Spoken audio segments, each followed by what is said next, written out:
अस्सलाम वालेकुम, आप देख रहे हैं फखर न्यूज़ और मैं हूं सादिया बतौल। शामिल करते हैं आज की अहम खबरें। नाजरीन, आइए आपको एक अहम तरीन मामले की तरफ लिए चलते हैं जो हमारी नौजवान नस्ल के लिए उनके मुस्तकबिल के हवाले से खास अहमियत का हामिल है। रिपोर्ट कर रहे हैं ब्यूरो चीफ मीरपुर खास शहबाज अराई। ट्रेड टेस्टिंग बोर्ड सिंध के हालिया DIT इम्तिहानी नताइज के बाद इम्तिहानी शफाफियत, जाँच के तरीक़ेकार और इंतज़ामी निज़ाम पर सवालात उठाए जा रहे हैं। मुतासर तलबा और तालिबात ने आला हुकाम से गैर जानिबदाराना तहकीकात और इम्तिहानी निज़ाम में इस्लाहात का मुतालबा किया है।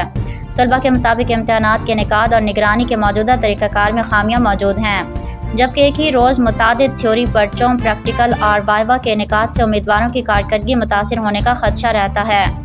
उनका कहना है कि हालिया DIT इम्तिहानात में बाज़ इदारों के 70% से ज़ायद उम्मीदवार प्रैक्टिकल में नाकाम करार पाए, हालांकि इन्हीं उम्मीदवारों ने थ्योरी में 70 से 90% तक नंबर हासिल किए, जबकि बाज़ को प्रैक्टिकल में 0 नंबर भी दिए गए। मुतासरा तलबा ने मुतालबा किया कि इम्तिहानात सिर्फ सरकारी मराकज़ में मुनाकिद किए जाएँ, निगरानी का मौसर निज़ाम कायम किया जाए, थ्योरी, प्रैक्टिकल और वाइवा के लिए अलग शेड्यूल बनाया जाए और इम्तिहानी अमल को मुकम्मल तौर पर शफाफ और मेरिट पर इस्तवार किया जाए।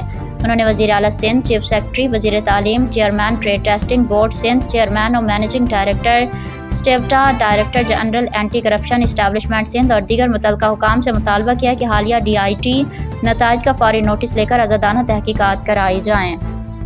मज़ीद खबरों और अपडेट्स के लिए जुड़े रहिए फखर न्यूज़ HD के साथ।